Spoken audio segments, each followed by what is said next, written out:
Well, Jackson, talk about your new role. I mean, brings me back to the high school days, but it's been a while for sure. But at the same time, I just got to keep watching film and keep going over stuff with Coach Barclay and Coach Shepard and just see the movement up front. That's about the only thing you really got to get used to. Thank you.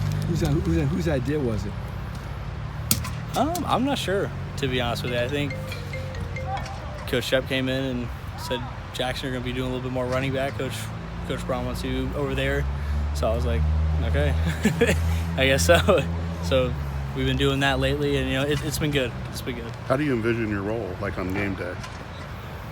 As in, like splitting your time. Splitting your time. I mean, is it you think 50-50 or more receiver than running back? I would probably say I'm not.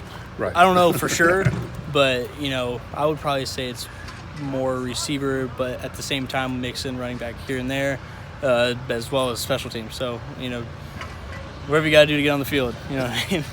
How have you been splitting your time in practice? Usually the first half I'll be with the running backs, and then the second half it kind of just depends. If Coach Shep wants me over there with the wide receivers, I'll go over there, especially on certain routes for the day. But other than that, I'll stay with the running backs for the first half and then go with the receivers. What's been the biggest challenge as far as trying to get back into a running back mode and figure out what they want from you in that position?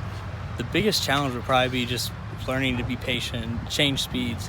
At receiver, Coach Shep, he emphasizes, speed off the ball, speed off the ball, speed off the ball. And when you get back there, as much as you want to go fast, you got to be patient, see the hole, and then hit it.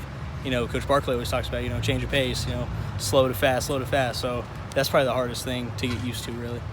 What kind of advice is Danny giving you? He's just saying, see the hole, hit it, and keep running.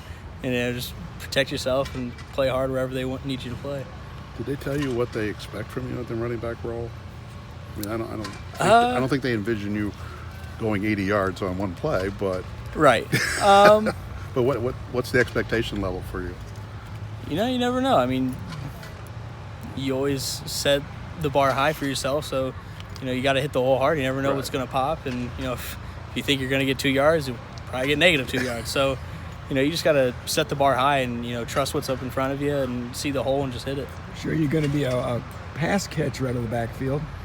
Yep, that's always been an option. That's kind of how we got into it a little bit more, doing more just catching out of the backfield. But then Coach saw some stuff that we kept doing a little bit in spring ball, and then now he decided to make the move. Are you faster than all the other running backs? No, I don't know, to be honest with you. I mean, everybody kind of has their own tempos and speeds, and no, that's a good question. Everybody has their own characteristics that makes them a special player. How has the loss of Sparks and Bell affected your role at running back? How much time can you devote to that versus going back to wide receiver?